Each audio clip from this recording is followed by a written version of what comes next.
Привет, с вами Алена. Сегодня у меня просто мега неадекватная идея, но начнем с того, что спилим наш арбуз. Кстати говоря, кто не знает, это палец моего мужа Антона. Вы частенько слышите его голос за кадром в прямых эфирах.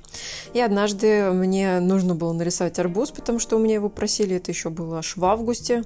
А сейчас сентябрь уже закончился. Ну, в общем, пришлось рисовать на нем. Больше было не на ком. Он любезно предложил мне свой пальчик и сказал: а что, прикольный арбуз, похожу-ка я с ним погуляю.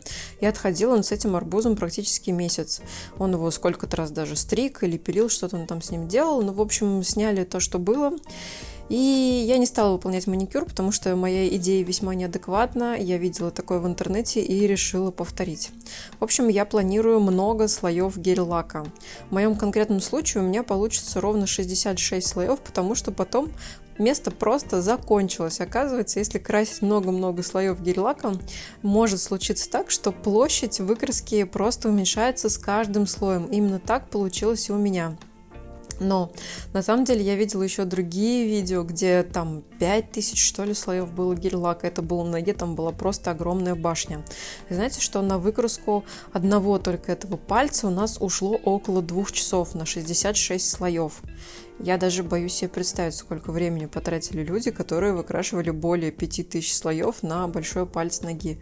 Но у них было все, кстати, совсем наоборот. У меня площадь уменьшалась, а у них она увеличивалась.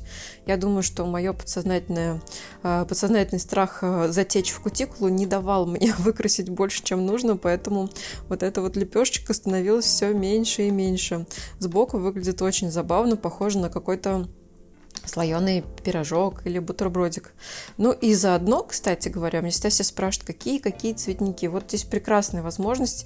Я взяла, не все свои ньютоны, которые, конечно, у меня есть, там их не 66, их больше сотни, но тем не менее большую их часть я взяла. Я наносила максимально контрастные друг другу цвета, чтобы вы видели, насколько классно они себя в один слой перекрывают.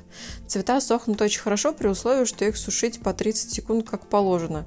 Естественно, мы не могли терпеть по 30 секунд и где-то чуть-чуть не додерживали.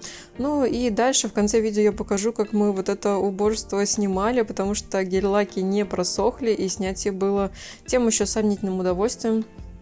На него, кстати говоря, ушло целых 5 минут всего на один ноготь. Ну а тут мы наблюдаем, что у нас просто заканчивается место, и получилась вот такая вот шапочка гномика, мы его назвали. Потом мы решили, естественно, перекрыть топом, и этот топ, выбор пал на матовый топ, вроде как маникюр же мужской, хотя какой он нафиг мужской, да? Вообще идея странная, честно, не спрашивайте, почему я решила это сделать, просто захотела. Знаете, люди участвуют в челленджах, что-то такое делают, я такого никогда не делала, и вот у меня теперь есть этот ногтик-гномик.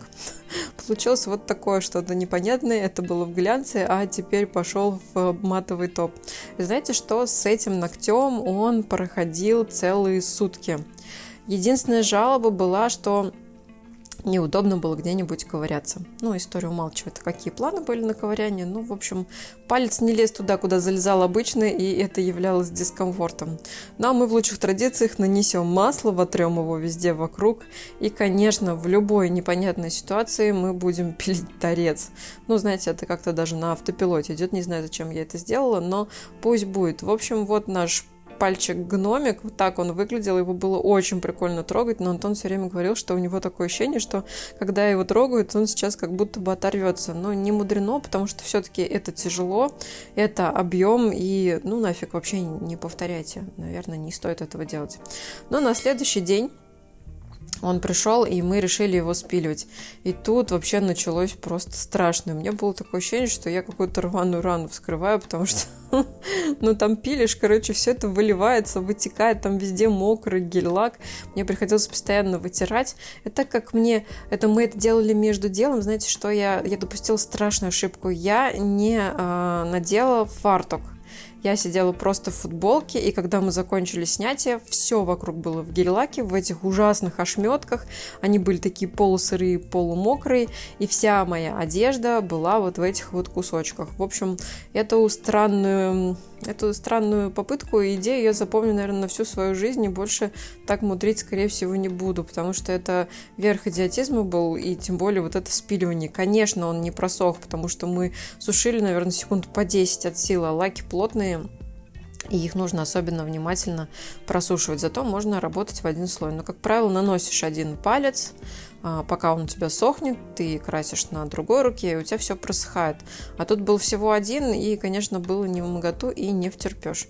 Но надо отдать должное фрезе. Она, знаете что, она не забилась. На нее налипла, она, конечно, плакала, страдала, но она спилила от и до. И ноготь у нас абсолютно чистый, освобожденный вилли, так сказать. Вот так выглядит фреза. Да, на ней есть кусочки, ошметки, что-то прилипло, но тем не менее она не сдавалась и пилила, поэтому ей за это лайк. Ну и мне за старание, и чтобы я больше так вообще нафиг никогда не делала. Вот, в общем, палец свободен, чист, наконец-то дышит, как сейчас принято говорить.